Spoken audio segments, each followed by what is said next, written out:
আকাশী গংগা ধাৰাবাহিকখনৰ আজি নিশা আহিবলগীয়া এপিছডৰ প্ৰমো বৰ্তমান মুকলি হৈছে আৰু আজিৰ প্ৰমোত আমি দেখিবলৈ পাইছোঁ ধাৰাবাহিকখন হ'বলৈ গৈ আছে বহুত বেছি ইণ্টাৰেষ্টিং।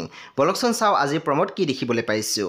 আজিৰ প্ৰমৰ প্ৰথম ভাগত আমি দেখিবলৈ পাইছোঁ ৰঘুনাথ চহৰীয়াই কৈ আছিল, মোৰ ল'ৰা হৈ তই ইমান মূৰ্খ কেনেকৈ হলি, ফোন উঠোৱা নাই, মানে সি ফোন নুঠালে তই ৰৈ থাকিবি। তাৰপিছত আমি প্ৰমোত দেখিবলৈ পাইছোঁ সন্ধ্যাই কান্দি কান্দি নিহালক কৈ আছিল, নিধি আহিব বুলি মই ইয়াতে শুই আছিলোঁ, টোপনি আহি গ'ল।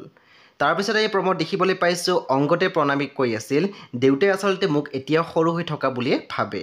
তেতিয়া আমি দেখিবলৈ পাইছোঁ প্ৰণামীয়ে অংগদক কৈছে, বুজি পাওঁ মই, কিন্তু ৰণদীপৰ লগত তোমাক তুলনা কৰাৰ বাবে মই সহ্য কৰিব পৰা নাই। চ' বন্ধু বান্ধৱীসকল, আজি নিশা 9:30 বজাত ৰং টিভিত আহিবলগীয়া আকাশী গংগা ধাৰাবাহিকখন খুবেই বেছি ইণ্টাৰেষ্টিং হ'বলৈ গৈ আছে। চ' আপোনালোকে চাবলৈ একেবাৰে নাপাহৰিব।